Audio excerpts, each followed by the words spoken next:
Welcome to the Shift Show, brought to you by ShiftGrit Psychology and Counseling. Each month, we explore the patterns and nervous system responses that shape how we think, act, and relate.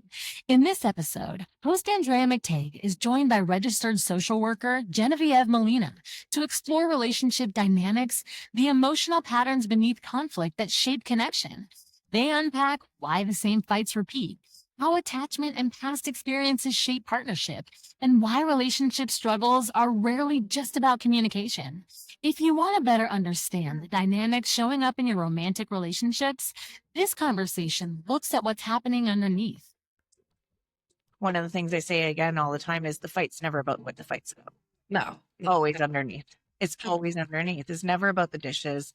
It's never about the way that you're treating the kids. It's never about whether you leave your shoes on and come in, right? It's not about those things. It's about the underlying thing. Well, and I think the evidence of that is if you're in a relationship, and it could be like any type of relationship, best friendship, whatever. If you have high alignment and you have an environment where there can be vulnerability and that there is emotional and other acceptance of just who you are, you can disagree quite freely on stuff.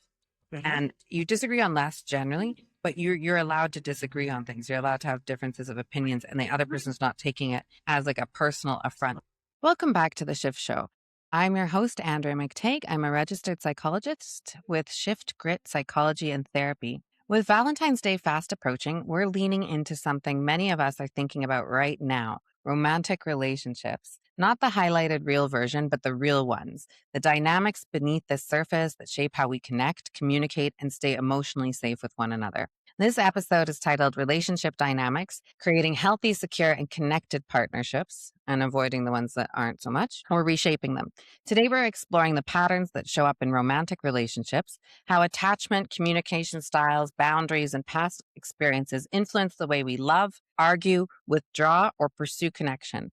We'll talk about why certain dynamics repeat, how unhealthy patterns can quietly take hold, and what it actually looks like to build relationships rooted in safety, respect, and emotional attunement. I'm joined by an incredible guest today who brings some deeply complementary perspectives to this conversation and a ton of work in the area of couples, communications, relationships, and families. It's Geneviève Malina. Welcome, Jen. She's a registered social worker with ShiftGrit, and she specializes in relationship dynamics and the emotional patterns that shape how we show up in partnership.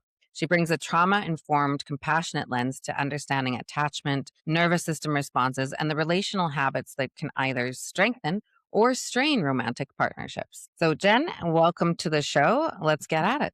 Thanks so much. So happy to be here. I like it. So you have a ton of, maybe tell us a little bit about yourself first. You have a ton of experience working in this arena. So tell us how you got into that and like where your passion became a couple-centric focus. And then we'll get into a little bit about what you're seeing a lot in your practice these days. Awesome.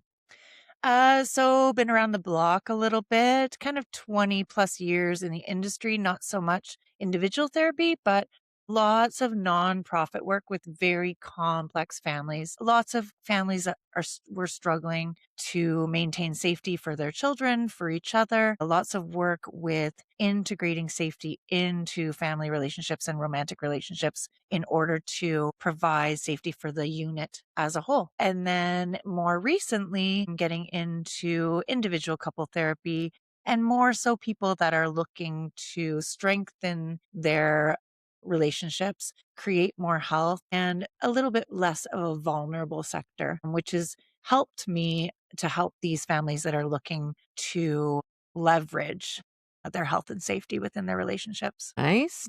So come loaded with a whole bunch of different things. What are you seeing most often? I know you've got a good amount of, you do individual work, also couples work, but I would say also in our practices at ShiftGrit, we're also working on relationships within the individual counseling sphere as well. So what are you seeing as people bringing up, like, what are the things that are messing with people, or what do you see for these relationships? What is it looking like? What I tend to see the most is our shit showing up within our relationships and having a hard time looking at our own stuff because we're just such a blame and shame society sometimes. And I think a lot of times what I'm seeing is people coming in wanting me to fix their partner for them or wanting me to fix the things that they do that cause them harm. And it's one of my caveats when I first start to see couples is I'm not here to fix your partner. I'm not here to fix your relationship.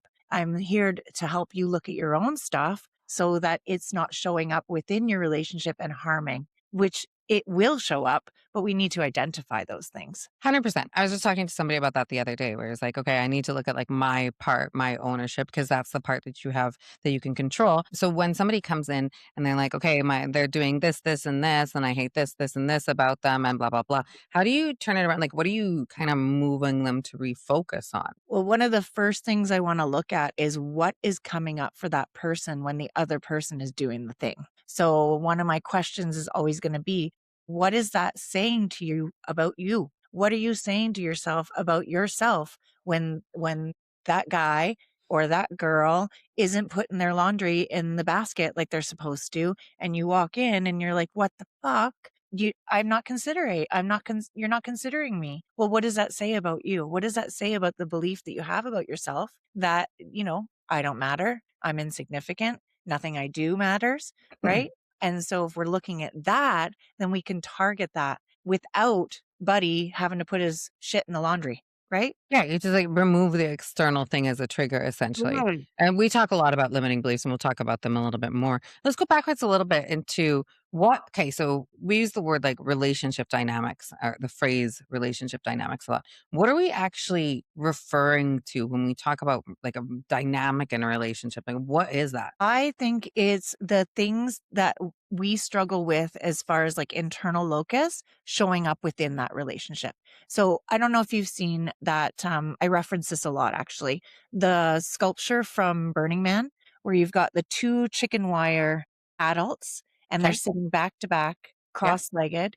And then you've got the two wooden babies inside facing each other through the backs of the adults. And I Okay. think a lot of the time when we're talking about relationship dynamics, we're talking about what filters we're moving through, what filters the other person is moving through, and how is that meshing or not, right? I think somebody out there said once, and I love this phrase, is we marry our unfinished business.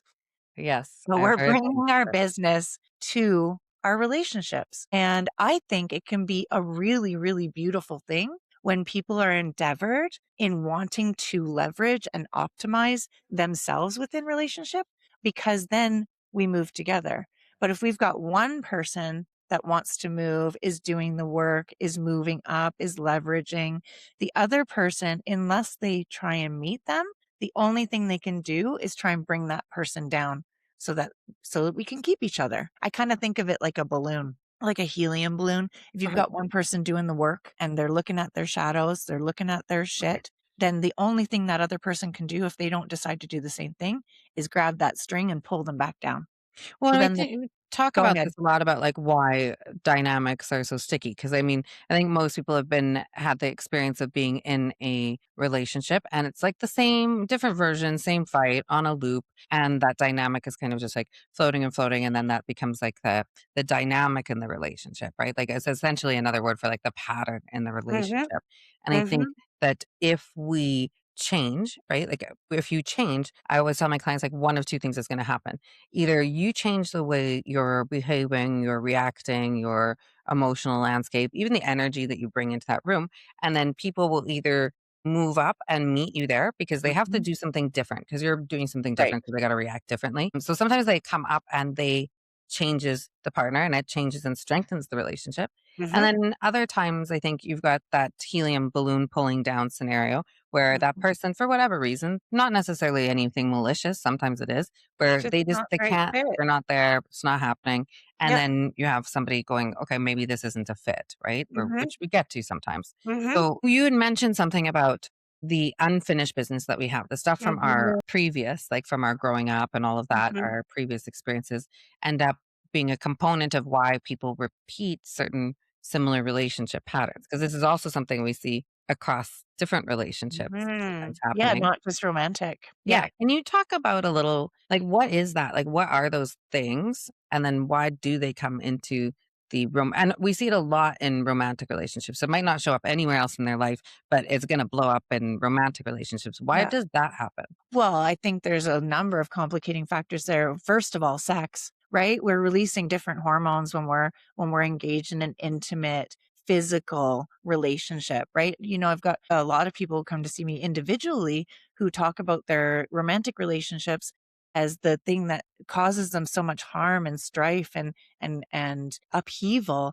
and then their friendships are fine, right? And or women and or men treat women and or men much differently than they treat their same sex relationships, right? There's a number of complicating factors in there, societal pressures, understanding of what it's supposed to look like. We have so many shoulds in our life, and I think that's part of what you're talking about, like Hmm. that we're bringing those shoulds that we've learned in childhood from our caregivers, from our parents, from our siblings, from our extended family, and we bring those pile of shoulds into a relationship, and it's like what we call a needs identifying picture. What does a good relationship look like to you? And so then we've got that vision, and then we have the other person's vision, which we may not have shared with one another, because the fascinating thing about the human experience is that we all see the world differently. Every single one of us. We can have like-minded people and we can adopt perspective, but none of us are going to see the world the same, which is really mind-blowing when you think about it. Yes, a lot of Understanding perspectives. so many. And so I think a lot of time, and then the paradox to that is that we believe people see the world the same way we do.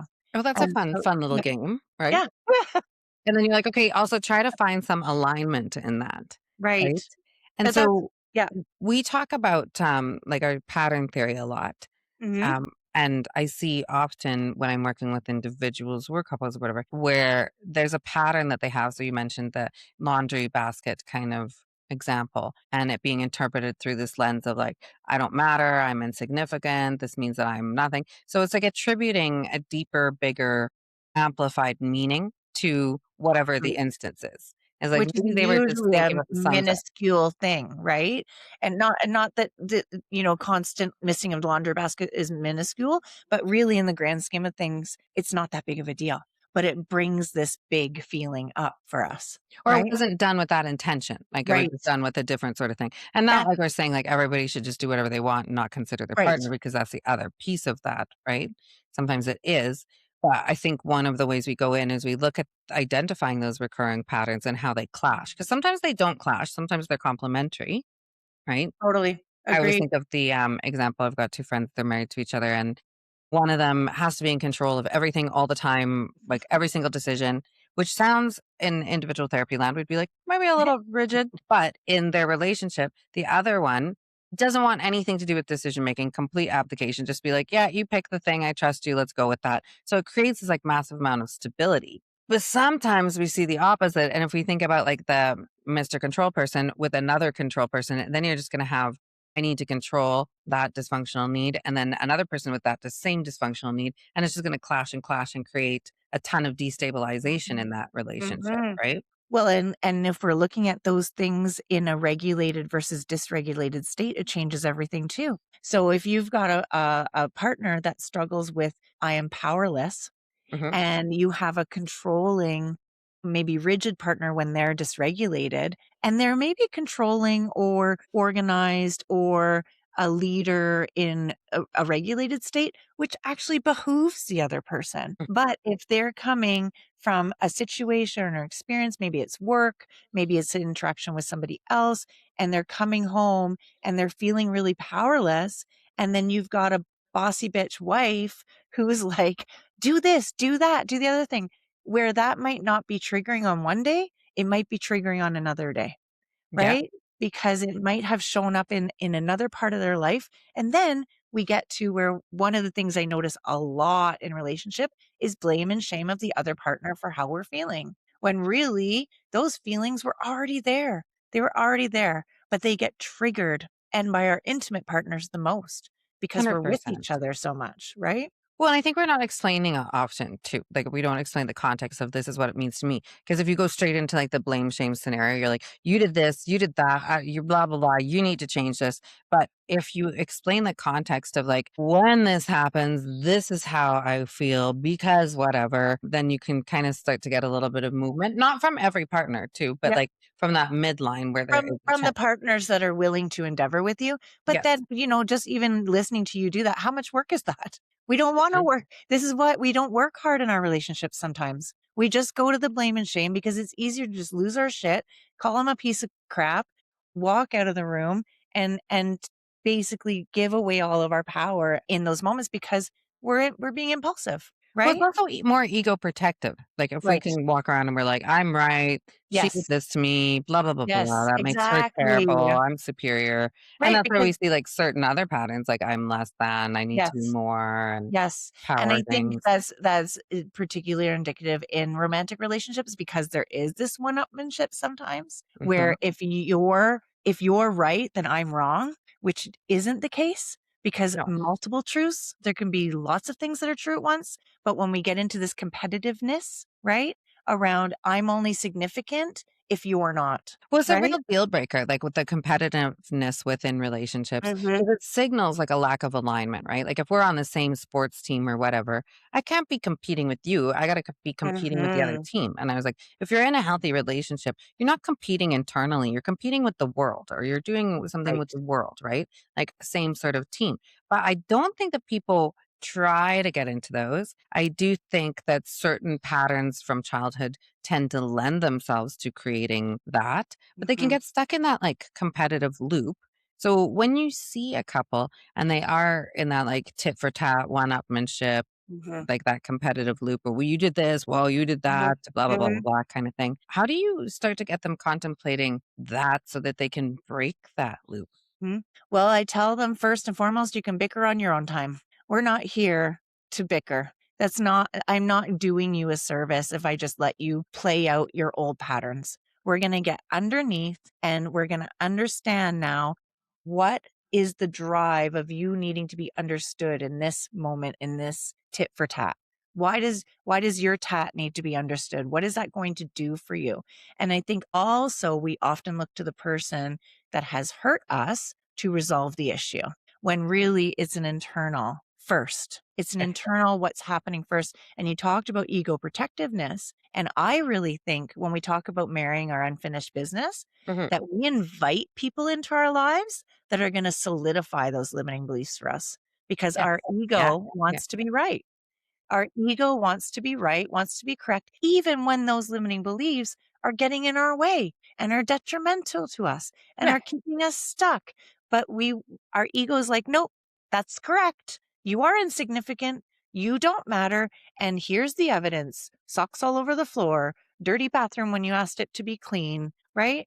Yeah, 100%. And I think because those things, and just for context, like we believe that the limiting beliefs originate in non-nurturing elements from childhood. So like stuff that was less than perfect. Maybe you had a really like domineering mother. Maybe you had a really absent dad. Maybe you had like a lot of sibling competition. So you're like, oh, this is just like what close relationships are. Somebody's got to win at them or whatever. So kind of growing up in that competitive zero sum mindset versus like abundance sort of thing. And then we just bring that sort of understanding without a lack of and I think this is one of the benefits of therapy usually is that it gives you more awareness that that way of like what is your way of thinking, like Right. what is your belief structure, and then you can see what you're bringing into the thing, right? Absolutely. So, what do you feel like generally? Because there's some themes across it. So, like some common triggers that set these patterns in motion for people. Like, what do you? We obviously talked about like the chores one, right? Like when you Yes. live with somebody and then they don't do the thing or they don't do the thing the way you want it.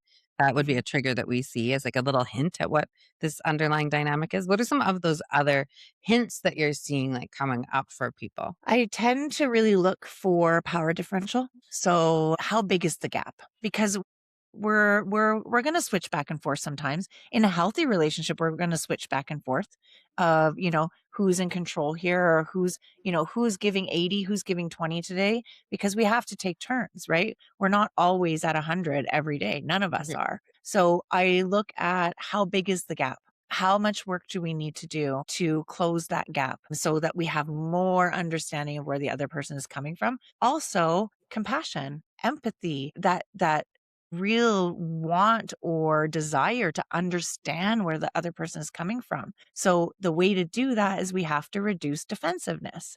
So Mhm. the defensiveness creates that gap.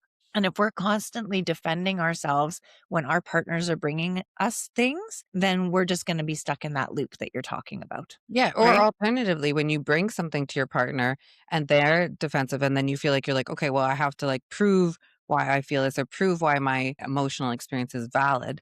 That gets Hmm. into a different thing because it equates to like essentially over time, like an erosion of vulnerability. Because then you're eventually Absolutely. like, well, I'm not going to tell you how I feel anymore because it just turns into Because this I'm gonna thing. get this reaction every time. And I Mhm. think that's one of the things that we need to look at is practicing somebody bringing something to the other person and hopefully getting a different response.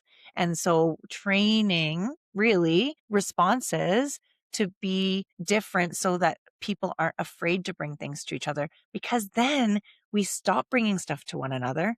We start guessing all the time about what's going on. Then Mhm. we're just making up stories. And Mhm. typically those stories are not true. And then we're not checking in with one another. And then it's this huge thing that's happened where it wasn't even valid or real in the first place. Right. And Well, and so then we have that's to where you get we have that to they're going in, like, different directions. It starts to, like, move apart, and over time, that apart can Mhm. be quite big, and then you see, like, there's this giant chasm. I do say one thing to people when we're working in the realm of relationships. I'm like, "Look, you've got, like, voting shares. You have 50% shares, so you Right. can change quite a bit in it, and then you just go ahead and change it, and then see what happens. See if the other person's Exactly. gonna meet you there, and then Exactly. understand if you've been doing the work first, like, you give us some time to catch up, Mhm. but on the other hand, if you've done this stuff and they're just not catching up and they're in Mhm. their experience where they are, maybe that relationship is not gonna create the environment that you need it to create to be healthy. Absolutely. And we're talking, what you're talking about is the difference between person and behavior, right? And so all feelings are welcome. All of the feelings are welcome. The behavior might not be, because I'm not telling people, Yes. you have to accept this, you have to let it happen. It's just going to be the way it is. No, we can put boundaries in place around behavior. We Mhm. can say, if you're going to continue to do this thing, I am going to do this thing to remove myself from that. But it's not about you being a bad person. It's about you engaging in this behavior, and that it's creating an uncomfortableness for me. And so when we look at anger, okay, so anger is another big thing that comes with Yeah. couples coming to therapy. And we're looking at the value of anger. And a lot of times what I'll tell people is anger is our friend. And they don't expect to hear that, because what people do with anger can be very damaging, right? Mhm. But our anger is a signal that something isn't right. So Yeah. what is that thing? What is not right? And then what's the thought that comes with it? So checking in with that. And then what are we doing with it? Because what we do with the anger is what gets us in trouble, not having the anger. Oh, 100%. And I think that that's one of those things where it's like, okay, well, are we going to engage in it? And I talk a lot when we get into kind of conversations about communication. Is like, you're getting stuck in the micro. Like, is the argument about the laundry basket? Or Yeah. if it's been a repeated argument kind of thing where it's like this, that, tit for tat, is like at some point, the dialogue or the behavior changes have to be around like the macro level. And it's like, okay, Agreed. well, you're saying that I'm not being considerate of you and whatever. So, like, how can I do some experiments where I'm demonstrating being considerate or even attempting to? Because they might not know how to be considerate in that partner's Mhm. mind or whatever, and start changing it from there. But taking it out of that like little minutia focus, because I think that you can get really trapped in that. Oh, we get stuck in the details. And one of the things I say again all the time is the fight's never about what the fight's about. No, no, Always no, underneath. It's always 100%. underneath. It's never about the dishes. It's never about the way that you're treating the kids. It's never about whether you leave your shoes on and come in, right? It's not about those things. It's about No, the because underlying thing. well, and I think the evidence of that is if you're in a relationship, and it could be like any type of relationship, best Mhm. friendship, whatever, whatever. If you have high alignment and you have an environment where there can be vulnerability and that there is emotional and other acceptance of just who you are, you can disagree quite freely on stuff. Mhm. And you disagree on less generally, but you're allowed to disagree on things. You're allowed to have differences of opinions, and the other person's Mhm. not taking it as like a personal Personal affront to attack. them. right? So it's a lot more efficient in relationships. I think that's probably a component of a healthy relationship. It's like if you think something different than me, I'm like, well, wait a minute, tell me about that. Like why? Well, it's curiosity, right? We're getting into curiosity then. And we're not taking exactly what you said, the belief that they see things differently as a personal affront, right? And so where are we what limiting belief is showing up for us then when we feel like we can't have differing opinions, right? Or that means that we're bad or wrong, right? Yeah. Like there's been times through my own life where I get it within relationship, that shame flush, right? If somebody disagrees with me is something that I really am like very passionate about with my schema and they go against me, I can feel it from my toes all the way up to my head. Just Yeah. You're just flush, like, right? Like if you don't agree with me, then I'm wrong or bad. yeah, That's or I'm you don't like wrong. me or you're gonna Right. reject me or whatnot. Exactly. Well, and I always say like love, I think, is two things. I think it's knowledge and acceptance. And Agreed. we have to do that. The curiosity has to be there to like seek the knowledge. And I think when we get into things where we assume that like you did this or you think this or you are like this or you're like this is your intention. And I see it often, like a common fight in couples, I think, is like she takes so long to get ready, she doesn't care about time. And you get another one that's like super on time. So it means that she's not considerate or she doesn't care, blah, blah, blah, blah. And you're like, it just might be that her winged eyeliner wasn't working that day. Yeah. She was late because of that. But I think it's that curiosity of the seeking of the like, why? Because then you can get into like true problem solving. You're like, okay, well, if you're going to have a potential winged eyeliner disaster before we Mhm. go to the concert, like maybe we're going to just allocate you 20 more minutes to get ready in Yeah. case there's a winged eyeliner disaster. Yeah. So then Yeah. maybe because I'm the time one, I'll Yeah. be in charge of the time Yeah. frame and Yeah. we'll give you this like Yeah, we can put some integrations in place, but I think before we do that, we have to understand what's happening. And yeah. then if you take this scenario, this is another thing that often happens that I see. Hmm.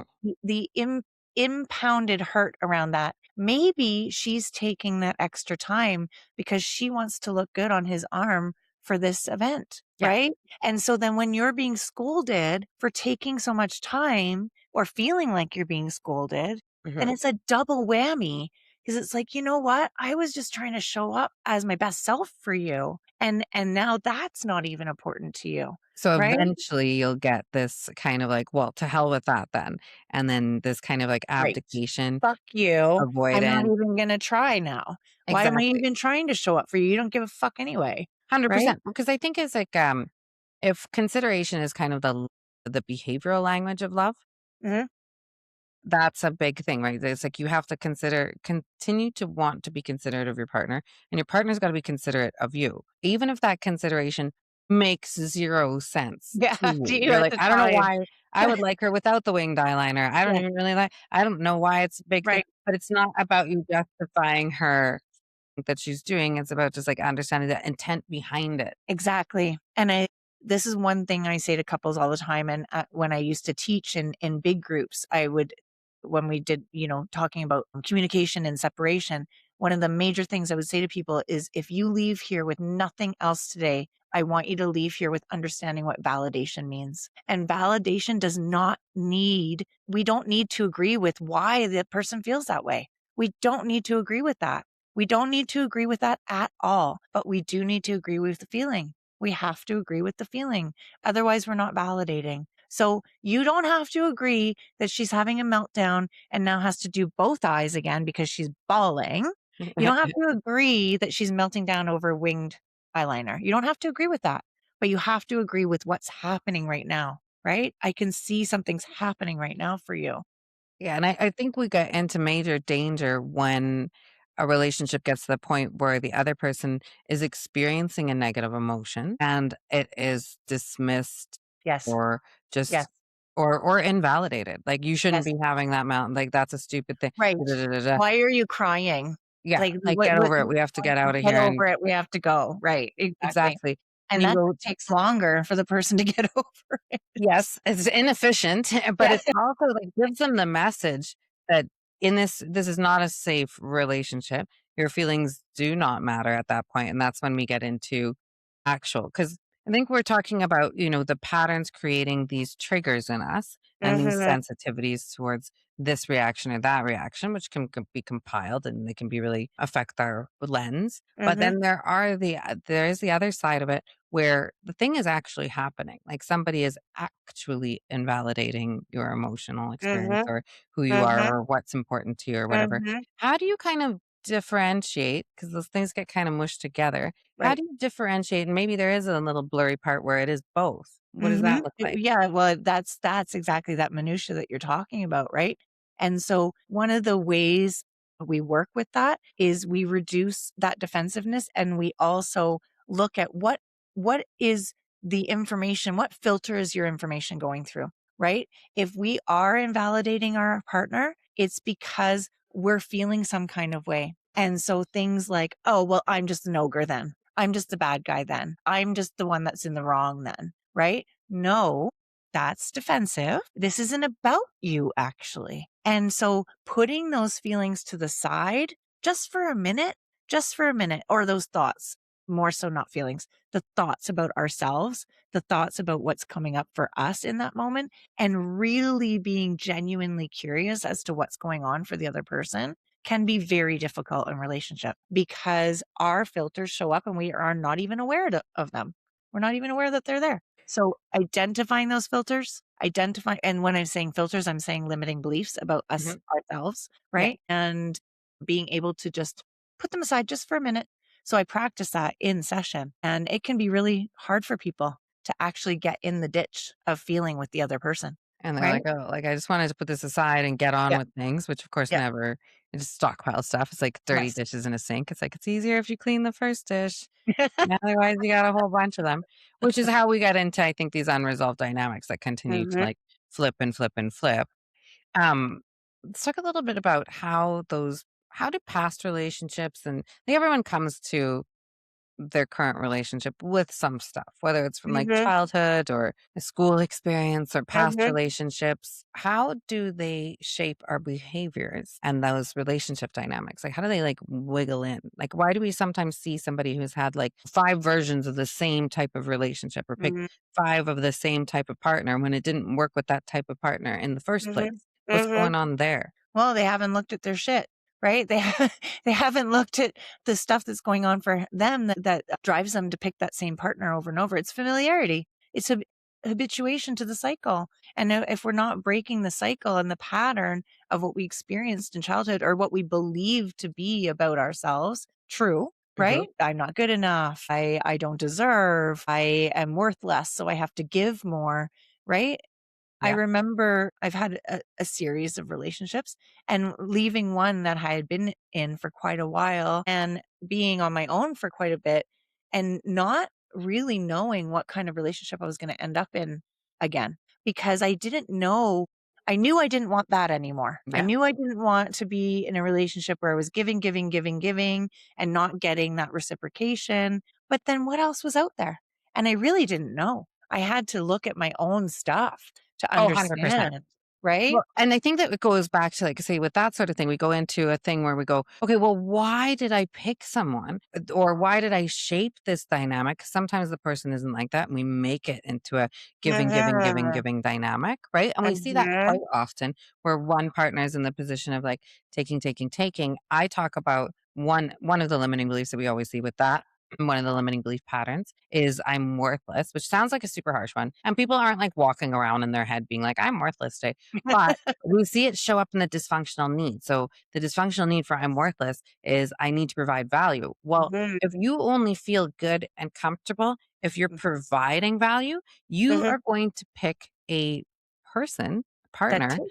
that takes because then you give, they take, you feel all Mhm, good. And this is at a mhm. subconscious level. This is not Yes, conscious. So the right. subconscious level. So you're giving, giving, giving, and they're taking, taking, taking. And Mhm. that feels comfortable Yes. until you're really far into the dynamic. And all of a sudden you're like, hey, this is totally non reciprocal. I Yep. don't exist. I'm just like supply for you, which is actually a really common dynamic that we see. Absolutely. It could be like really big or really small. Sometimes I'd say Mhm, on the like really big side, that's when you're getting into like, you're in a relationship with like a full blown narcissist or whatever, mhm, but it can mhm, exist in everything mhm, in between that too. mhm, And then they will generally at that point the person who's the giver will have a blow up reaction because they got all this stockpiled stuff of like, I've done this for you and this for you, and you never do anything, and blah, Yep. blah, blah. And that Yep. reaction comes out loaded with emotions from like Yep. the past 5 bazillion Yep. times. And then And they kick then, to think. Yep. yeah. And Bring up then what? 15 different things. Yeah. Yeah, And nobody knows exactly. what And to then pick. the Yeah. partnership person, they Mhm. react to the reaction. Yes. Or they're just, why are Yes. you being so crazy? Like you Yes. always do all the dishes. Like just today Yes. you decide This not is to, whatever.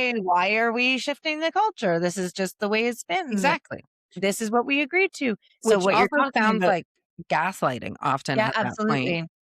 Which sometimes it is, and sometimes it's just them pointing out that this is actually the dynamic that we are normally in. Like, what is your Yeah. issue today? Right. Then it can trigger that pattern again. Or I think it can trigger what you were saying, where you go into, okay, well, I'm going to go do some digging and see, like, why am I doing that? Like, why am I Right. giving to the point where I get resentful and like lose my mind? Yes. I think it's so, so easy in relationship to just blame the other partner, right? Like how many times do we see, even our own friends and family just bitching about their partner, Uh-huh. right? And it's really easy to do that. It's really easy to put it all on them. But I would rather be the one that is in control of what I'm doing because then I can do something about it. But the whole thing that you're talking about is accommodation, right? And accommodation brings with it resentment. Every time we say yes to somebody else and no to ourselves, we build the wall Mhm. of resentment. And so I talk about that a lot too, that I don't actually believe that people fall out of love. I think that the walls of resentment build so high and so strong that we can't get through them anymore. Yeah. And so we look at that accommodation as a form of communication. And I talk to, and a lot of accommodators end up with competers. So it's I Mhm. win, you lose, and I lose, you win. Right. And Mhm. then we get what we call volcano anger. Okay. We take and take and take and take long enough until we have a straw that broke the camel's back moment and we lose our shit. Yeah. And then the other person is like, whoa, Where did this come from? you're an angry person. Well, because of course the other person catches them off guard because you Right. haven't mentioned, you're like, oh, I actually need this, or I'm overloaded, or I'm at capacity, or I would like this from you. Because Mhm. of course, if the dysfunctional need driving it is like, I need to provide value, there is no, I need to accept. Because I was having a conversation with somebody the other day about this, and it was like, well, I think a lot of people in our society of provision of value, we're very provision Mhm. of value dominant society. Like, do this, be perfect, blah, blah, blah, blah, blah. Like it's a Mhm. performance culture. So that one's really, really common. And I think that we forget that the other part of love is actually like accepting Mhm. things, like, Mhm.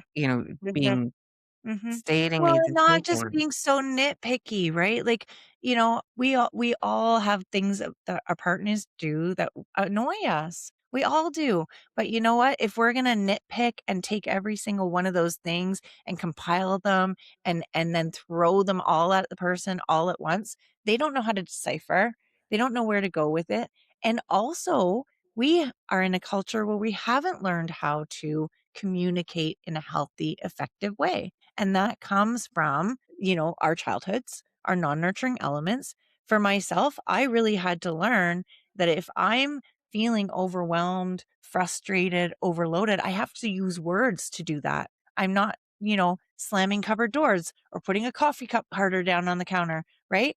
Yeah. Those things are clues and I am trying to communicate in that, but I'm not communicating effectively. Right. Because what then happens on the other side? She's bitchy today. Yeah. Right? Like, Right. Wreck the that's not counter. Just inconsiderate. Whatever. exactly. Whatever. Well, and it's also, I think it's a little bit of understanding the dynamic in the household that you grew up in, Totally. which not necessarily from a negative lens or whatnot. Nope, Like, for instance, a I grew curious up in a one. really traditional gender split kind of Mhm, whatever. Like, dad works outside the home, mom stays home, does that sort of thing. And I realized later in life that I mhm, actually really enjoy a really traditional feminine masculine balance of mhm, energy in relationship, yeah, but that's not necessarily like the presentation, right? So if we're mhm, presenting as you're like, oh, this is like, I've got the business, do the thing, whatever.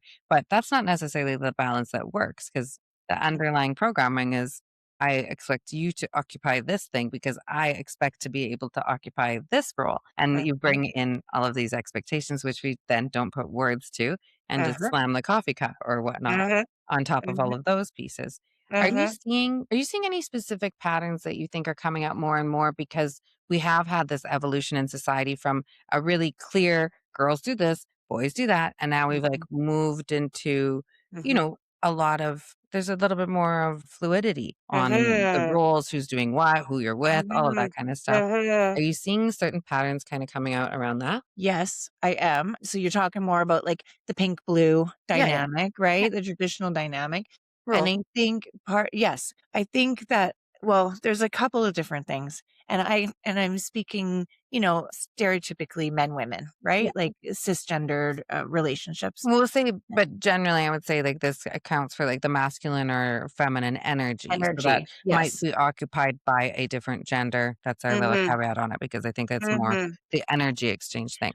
Well, I definitely, and you and I are very similar in this, and we know this about ourselves. We hold a lot of masculine energy a lot of the time. Hmm. Where and Out in the masculine world. divine feminine or divine masculine energy is get shit done, go getter, very business oriented, very that's what I think of, very business oriented, Yes. very like, let's get that, we're just gonna get all this stuff done. It's not that it's hard or rigid, but it's more firm, right? And then if we talk about divine feminine energy, that to me is like fluidity. That to me is like equanimity, moving through life. I kind of think of like a boho hippie girl running through a meadow with a flower crown, right? And we all have all of these energies in Well, us. I also think there's a thing where if we look at the masculine energy, it's often a more independent, like individualistic energy, Yes. whereas the divine feminine kind of occupies more cooperative energy. So we'll look to engage in certain ways. And it makes sense because evolutionarily, the role is like you have to be more emotionally attuned because you got a small person there that you're supposed to take care of or whatever. Yeah. And then the display of emotions is like 'cause you gotta protect a provider that you gotta explain, like, "I am sad, something is wrong," or "I am happy, everything is fine," which Mhm. is one of the reasons I think that, women emote more visibly than men, right? Well, our ACC or our anterior. Mhm. Singulate. Yes, exactly. You know the thing. I just shorten it and then I can never remember the word for it. But it's more active in women because we're more relational. And so it goes back to evolutionary psych, right? That if we don't know where we stand with our partner, we feel like we're dying, Yeah, right? We because go you're back supposed to to be watching over me because I got these, like, vulnerable exactly little babies, and now you gotta go right, get the food and then make sure lions don't eat us, right, and right. if I I don't can't know do that all we're the connected. things. Yeah, I can't. I have to stay home and keep the home fires burning. That's my job. You're supposed to protect me and keep me safe. And I don't even know where the fuck you are. And you're not answering my calls, I right? think this is one of the reasons why we see that women, if they feel disconnected, so if there's not enough eye contact, if there's not enough safe touch, if there's not enough emotional validation or space for them to be Mhm. acknowledged, they won't have the reaction of just being like, oh, well, they get angry. Oh, And the yes. level of anger becomes defensive. And then they'll also put up a wall where it just blocks any, because they basically are categorizing their mate then as like, okay, Mhm. you're not You're not keeping doing me this safe. So provider now I thing. have to do it for myself. Yeah, and when I talk about providers, I'm not talking about he has this in his bank account thing. No, I'm talking about the provision of safety, exactly. the feeling of The safety. feeling, the feeling, and so when women don't know where they stand with their man, it's akin to a predator in the woods, right? It's akin to being completely unsafe and vulnerable. And on the same side, when we look at non-nurturing elements with children, is if the child looks to the parent and doesn't feel that attachment, Mhm, they automatically nervous system jacks up because they're like, mhm, well, I don't know how to keep myself safe because I'm mhm. 3. I So if you're need not watching you. me, Yes, exactly. I I count need on you you. to be, and we look at that in regulation, right? So it doesn't necessarily even mean that that parent is not in the home or has left them alone. But if, you go back to Bowlby experiments where you've got, probably not ethical research now, but you got a kid in the high chair and you've got mom engaging in serve and return and, cooing and peekaboo and patty cake and everything Looking. that it looking, right? You laugh, I laugh, you smile, I smile. and then you have mom turn around and come back with complete flat affect, what happens to that baby? Keeps trying to bid, keeps trying to bid, keeps trying to bid, complete dysregulated reaction in the end, full-blown temper tantrum, tears, super distressed because their mom's not there, even though she's sitting right in front of them. So when you've got a partner who's shut down and you're trying, and we as women, well, I know for myself, my operating manual is the less I feel understood, the more dysregulated I become. Yeah, Right? 100%.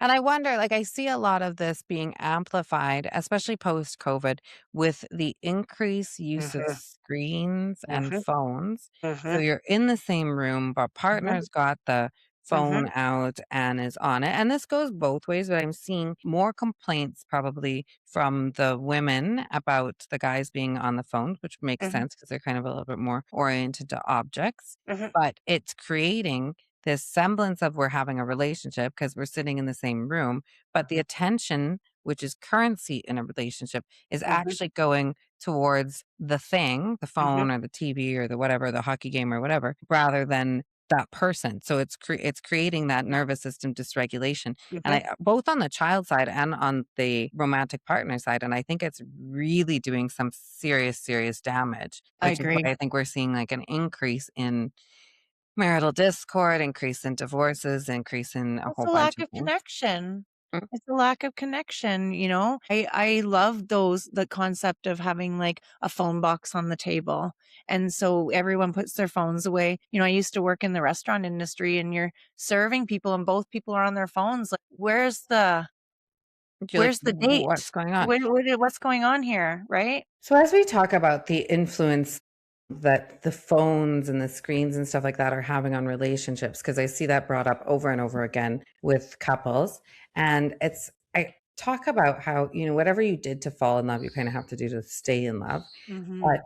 I think it goes into a whole bunch of other pieces because we can't get to the phone bowl, which I love that idea, Mhm. until we figure out like what is going on there. And I think that there's some understanding of you actually need to spend some time together, Mhm. not time with the TV or time with the phones. But what Mhm. do you think is causing that pattern to so strongly come up in relationships now? Well, I think the trajectory of, internet and electronics and social media, and it has happened faster in the last 50 years than it's ever happened before, right? And it's just become part of this culture that it's just not even looked at. And so it's we're excusing the behavior as it being normal, right? And I think also what we're doing too is we go back to that blame and shame, right? So if we've got, let's take a husband just for the scenario, that's on his phone all the time. Maybe he's checking sports stats. Maybe he's, gambling on the football game. Maybe he's playing Boom Beach, which is one I see a lot, right?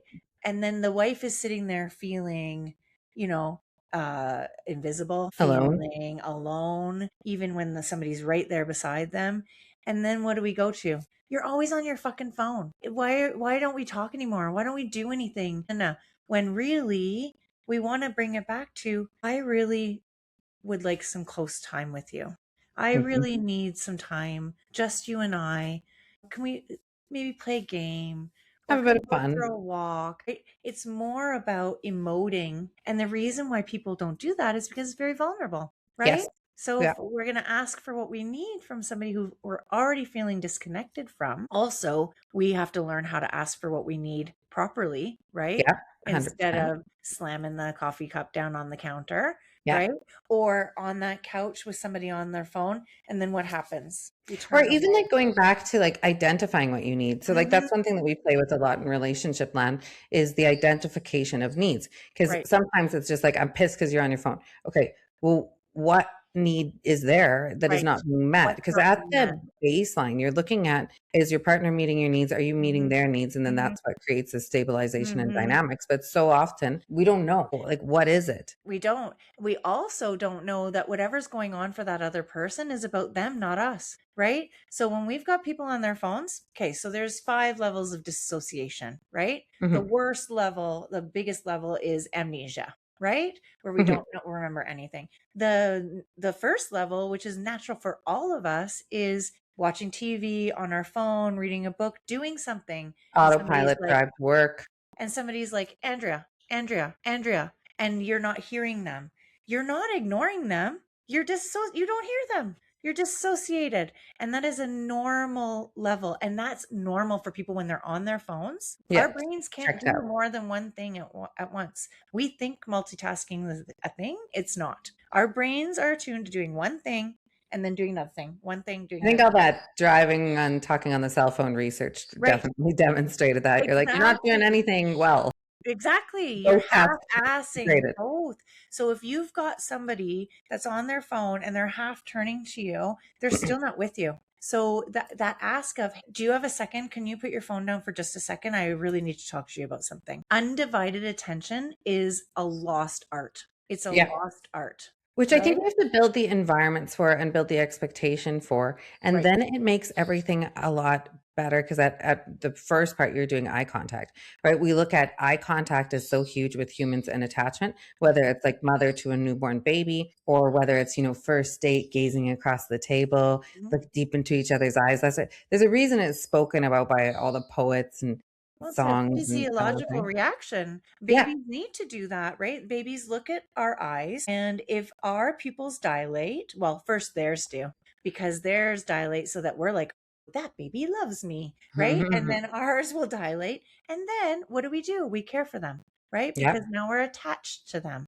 Yeah. And so if we're not getting that same recognition from our partner, our bodies know whether we're 100%. I connected think or what not. was it? It's like about 3 times women get 3 times the amount of oxytocin from strong and sustained eye contact than men do. So Mhm, it's very important to us for that mhm. attachment piece. So I think when we move into the void, it's also in other studies we were looking at, it's also really, really, really implicated in the development of attraction, Yes. particularly for women, but in general, Mhm. is we are more attracted to people that like it's one of the components when we've got this sustained eye contact and then we pair that with touch, which is another Mhm. one, and then we add on emotional vulnerability. Now we have that person that we're attracted to.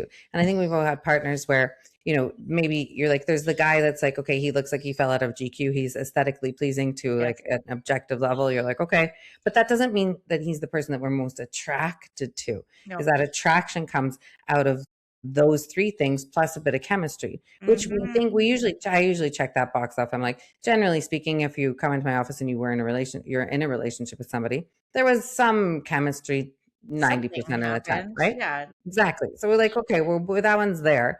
But the other ones, that's when it goes into a different thing. And then that brings in touch. And it was funny because if I've asked, I've been playing this game with the love languages. And whenever I ask one of my male clients what their love language is, and Mhm. I'm not a big Physical love touch languages person, every time. but if we actually look at the physical touch thing, less in a love language way and more in a biological drive Mhm. way or an Mhm. evolutionary drive, Mhm. that starts to make a lot more sense. Mhm. And if we look at the role that we play when we give that physical touch to your intimate partner who is a male in this scenario, Mhm. you see the effects on their testosterone, which is like mood and motivation Mhm. regulation for men, Mhm. right? So I see so many men and so many women as well, but a lot of the male clients I have, that is one of their first complaints. Well, Mhm. we don't have any intimacy. Mhm. And they're focusing on the absence of sex, but usually it's Mhm. all of the physical touch that leads up to that as Right. well. So, which is hugely, hugely damaging to a relationship. And then Mhm. on the other side, she's like, well, he doesn't give me attention. Well, those 2 things are actually the same thing. They are the same thing. I often will prescribe sex off the table for couples because a lot of times it sets this expectation that touch leads to sex. And we actually need like 12 hugs a day. A 20-second hug will release oxytocin. And that's Mhm. what we're looking for. And men, I think sometimes equate sex with the only way that they can get oxytocin because that's just the way that they've been trained or taught how to get it, right? Yeah, the The focus. release. Then the orgasm gap, right? Because men tend to orgasm way more than women do. Unless you create the landscape where you've Right. done incremental physical contact for the woman and a lot of eye contact, and then she will Exactly. often like pop off in that Because area. women need more time. We need more time. We need more attention. We need more grooming, as it were. Yeah, it's like Right? foreplay starts like at the dinner table. Yes, And absolutely. then go from there. Yeah. Not Or only for women though, but for men, because it's like if true. you're seeing your girl, you come home from work, she gives you a big hug, kiss on the cheek, Yeah. and then tells you, you like that, or you're handsome at this, or Yeah. whatever, but is there present, Mm-hmm. looking at you, wondering about what do you think about this, et cetera, et cetera. Now you feel wanted. And so Mm-hmm. then when you make that move to go into the sex realm, it's accepted, not rejected, Mm-hmm. which then Mm-hmm. is confirming. Well, that divine femininity, right? We're in surrender then, because Mhm. guess what? We feel safe. Yeah. And women need to feel safe in order to engage in those kinds of acts in a healthy way, right? Yes. Well, and this is where we talk about it a lot of times where I'm like, well, look, if your only interaction with your wife, because the majority of my caseload is men, Mm-hmm. if your only interaction with her is like her, bugging her when you get into bed together, Grabbing you your guys boobs. haven't, Yeah. yeah, you haven't connected all day. Right. You didn't ask her about how she is. Yeah. There's no like soft kind of like gentle touch, kiss on the forehead kind of vibe. She is like, you are effectively to her nervous system a stranger. Mm-hmm. And we are taught to be like, no, we're going to boundary that, I'm going right? to protect myself from that. Yeah. And that's where you get either like a lack of sexual intimacy, or you get chore sex, which I think is extremely damaging. Obligatory. Yeah. Yep, Obligatory. 100%. Because everybody knows when they're having chore sex, right? He Mm-hmm. knows, she knows, it's not good, it's not going anywhere. But I think that there's this fear often where it's like, well, if we don't have the chore sex, then we're never going to have any intimacy, and then I'm just never going to get laid again, and it's a spiral there, right? Well, it's But a what we all rhetoric really that's want is created the between two people, right? exactly, but we all really would prefer the dynamic of being really wanted and really desired by your partner, and like really seen that she's like fully Mm-hmm. present, is like, I think you're sexy, and he's like, yeah, I just think you're beautiful, and I like, want to get into that. And that's where we Yeah. see like the healthy intimacy coming That up and more genuine sustainable. appreciation is genuine appreciation. The wall, typically when that's happening, the walls of resentment are really, really high. And so Hmm. we need to dismantle them. We need to dismantle them. We need to look at emotional harm that has occurred. We need to unpack, repair. We're all going to fuck up our relationships. We're all going to hurt each other. That is just a natural way of being, right? But Hmm. repair is the key. If we can repair the emotional harms that have happened within relationship, then we can move forward and we grow from that, right? I think the interesting thing, and this isn't all couples, some couples come to therapy to break up. That is a thing that does Hmm. Hmm. happen.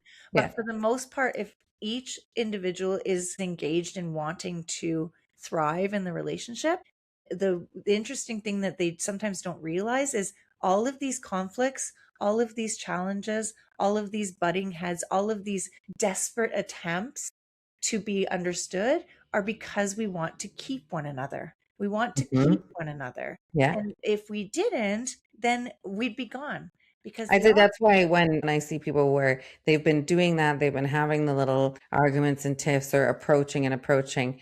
And sometimes it's my client that I'm warning. I'm like, hey, when she stops approaching for those little fights, it's bad. that's when you're in a thing. Or when he stops being, he's just like, yeah, okay, whatever, do what you want. Like when you get Mhm. into that, that's what pre-exit looks like. Absolutely. Because the bargaining has stopped working, right? So the opposite of love is not hate. The opposite of love is apathy. When we don't Hmm. give a fuck anymore, we're gone. We've done our grieving. We go in a cycle with relationships, especially volatile relationships, but we'll have the crisis, we'll have the fight, we'll have the big upheaval, and then we'll go into, if we want to stay together, bargaining, right? Okay, no, I'll go to therapy, babe. I'll get help. I won't throw my socks on the floor anymore. I promise. I won't get angry anymore. Right. And then, so if the bargaining works, then we go into pretend normal, right? Hmm. Everything's Hmm. hunky dory. We're back in love. Everything's fine. But the tension's building. Tension's building. Because And there's an expectation the other person's right, watching. They're like, okay, right, is this a real right, thing, or is this just right, like, right. a little And now they're decoy? at 100, right? Yeah.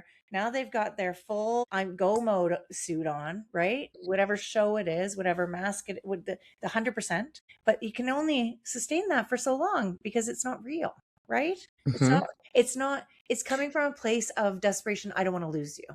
So So I'm where going to should do the people same. go to? So they've had the big blowout. Mhm. It's been a thing, and then they're in this thing where normally they would go to bargaining. Mhm. What would you suggest in that moment otherwise? Well, when we split, because lots of people, when they split up, they've already had several mini divorces, right? Mhm. Yeah. And that's when that bargaining has worked. They don't split. So we look at the bargaining.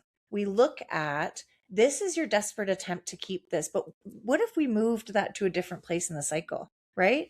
Because, or we just let the pretend normal happen, and then we don't engage in the bargaining, right? We don't allow that to be part of the cycle. We recognize it and understand that that person's doing those things because of this thing and not because of something I've done or something that I deserve, So right? you refocus to the underlying problem and the Right. dynamic, We're essentially. unpacking that in that pretend normal stage, But right? I think in that way, also the bargaining, if looked at differently, could be a really good little like bin of clues where you're like, well, Right. if the bargaining that you're doing is okay, I won't be on my phone all the time, or Right. okay, I will, pick up the socks, or okay, I What are won't you yell when really I get mad. asking for, though? Yeah. What are you really asking for? And what's really going on for you? And that's the work, right? There are some schools of thought out there that couples counseling is kind of bunk, right? Because it really should be that each person is doing their own individual work of whatever's showing up within the relationship,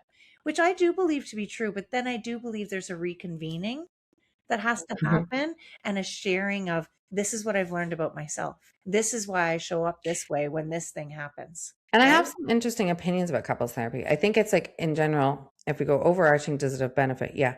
Does it have benefit for every type of couple? No. No. And I think that that's the thing. And when we get into that piece where you're talking about, okay, so they realize, I am emotionally dismissive to my partner, or I Mhm. am really angry at my partner because this thing happened or whatever. But there's still that interest in being emotionally vulnerable and curious. Like, well, why did she have the affair? Or what is going on like with this? Or what is the consequence? Or why do I get so angry when he does this? Like when you still Mhm. have that curiosity and a genuine curiosity, which is kind of the precursor, I think, to vulnerability. Mhm. When you have that, I think it can work really well because then you kind of have a coach or guide almost to be like, Agreed. help you explore those things to get to those root issues. But where I don't see it working, and sometimes this changes, sometimes people start in this don't see it working position, but Mhm. then they move to the curiosity. But it would be when you've got one partner who is coming in because they are frustrated. They've been in bargaining, they've been in arguing, they've been in, I brought it to you, I've told you, I've tried. And the other partner is just like, no, like just Mhm. a kind of shut down, Mhm. pulled out, stonewalling, just Mhm. not interested in the provision of any emotional vulnerability. And they're really Mhm. stuck in that externalizing blame game or competitive thing or whatnot. Mhm. And I think that that's where, if that continually shows up, that's where we go. And That's it a doesn't really different matter whether conversation.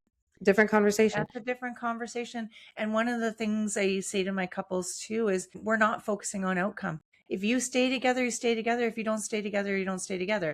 That, if we're focused on that, then we're not learning through the Mhm. journey, right? And really, genuinely, if we are getting into empathy and compassion, we want the best for that other person, regardless of whether they're with us or not. We Yeah. want them to be happy. We And we're want not them. necessarily even talking about a split because sometimes No. people will stay in a pattern where there is complete disengagement Mhm. for various external reasons. And we have no recommendation on that. And I'd say that's probably a pretty clear distinction we should make is like, we're never like, yeah, you guys should get divorced or you No, guys should stay together. not Like, our that's job. not the jam. It's just literally looking at the underlying things in the dynamic.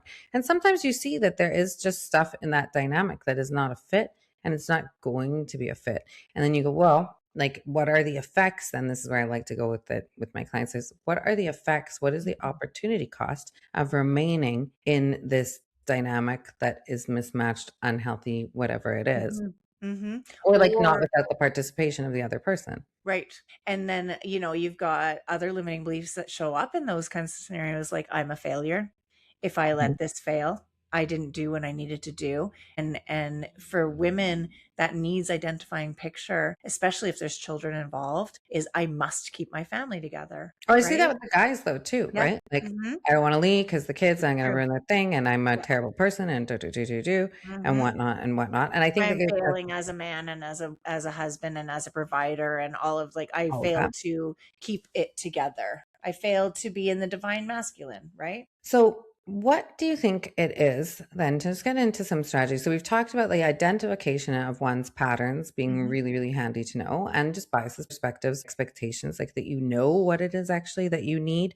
and you know what you want. And sometimes the needs, I will clarify, also are based on dysfunctional needs from Mm-hmm. limiting belief patterns, but sometimes they're just functional needs, right? Right. Like if you need a partner that is going to engage in a, I don't know, drug-free lifestyle, or really enjoy participating with your family of origin and going to all the events or whatever. Like those are just sometimes functional needs, and you can Mm-hmm. kind of negotiate them.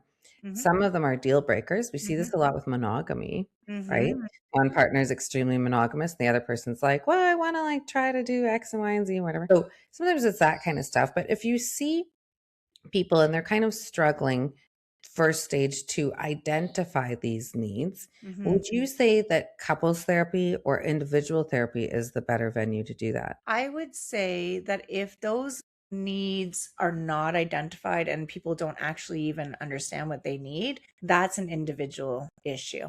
That's something they need to look at and unpack from, Mhm. because that's their unfinished business, Yeah, right? yeah, And so if they've got unfinished business that they've identified, then we've got something to work with there, right?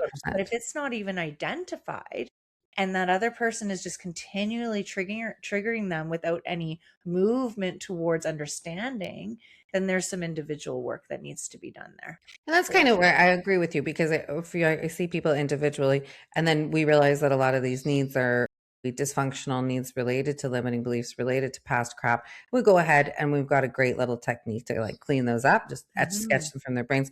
But then they're going into couples therapy with their part of the foundational work done, Right. and then they can see what like plays out. So it's an interesting kind Exactly. of And we matchup. also need to renegotiate our relationships. They don't stay the same. Every 5 to 10 years, especially with the addition of children and maybe, more commitment or moving in together, like we have to renegotiate. I don't think we fundamentally change, but life changes, Oh right? yeah, 100%. And you are Circumstance a different changes. person in Right. different stages of life with different Exactly. experiences. And I think the other thing I hear this often is like, oh, well, he's such a good husband now that he's with her. You're like, no, he's a different person in that relationship. Like Mhm. it's just a different person because he's having his needs met by her in a different way than with you. So it's like there's not this like one-to-one comparison stuff that happens, right? It shouldn't be. Comparison is the thief of joy, and we all operate different, Yeah. right? We all have a different operating manual. We all have a different way of moving through the world, and if we're sometimes it's just not the right fit. Yeah. Right? It's just not the right fit. Also, what happens, we talk about that helium balloon analogy. Hmm. If we're starting to look at our stuff, then we're vibrating differently, right? Hmm. We're not vibrating at the same level that we were before. If we're really starting to unpack this stuff that's holding us back, and we only match with people that vibrate on a similar level to us. Our shit might show up different, right? Hmm. But Hmm. we've got to have the same level of shit, because you're not going to have a super high functioning, healthy, person that's looked at their shadows and done a fuck ton of therapy, and they're not going to be with somebody who can't even identify what they need, right? That's just not going to ever happen. But we You're do, speaking different languages at that right? point, and different and on different Exactly. frequencies. It's just not a connecting thing, right? And I think that one thing about dynamics is there's always they look to reset to their norm. So if this was the original dynamic, and if you're changing it, it's going to take a little bit. There's going to be a response burst, and if that person comes with you, then that can be wildly positively So transformative. beautiful. But That doesn't always happen. And it's not always clear how long something will take too, right? Like maybe they are coming with you, just not at the pace where you're quite at. So you can see like a little bit of movement and allowing that patience. It's a very interesting thing around that. And I think just in general, expectations, needs. So what we're going to do for our listeners is we're going to repost an activity called Needs in Relationship on the website. So you can download that if you want to start doing some of that investigation. And the reason I like the Needs in Relationship piece is it starts with like what your needs are. So like what Jen and I are talking about, identifying what is it that you need first. So you don't get into that externalizing of you need to do this. And you're like, yeah, but if I don't even know what I need, then how am I logically asking you for what I need? I'm telling you what you need to do, which is like, then you get into your defensive blaming stuff. So we'll post that up there. Anything in final that you want to leave with our listeners? No, just as lovely to be here. It's so like thought provoking. It's gonna, help my practice to be able to talk about this stuff out loud with other practitioners. And I hope some of this was helpful for viewers and listeners. Yeah, no, it's such a meaty topic that I'm sure we will have you back on to talk about some of the millions of things that come out of that, and we can build on that. Speaking of which, if you're listening to this and one of the kind of like items in here, whether it's sex or phone dynamics or whatever, piqued your attention, shoot us a little comment and we can expand on that for you. Other than that, we will be showing up on your Instagram and YouTube and all of that stuff. You can get a hold of Jen on shiftgrit.com if we want to have a chit chat, or you and your partner want to have a chit chat session with her. That's available. And otherwise, if you've got some independent stuff, you can chat with one of our wonderful brain benders. And for that, thank you very much for tuning into the Shift Show today. Jen, again, thanks for joining us. And we'll see you on the next one.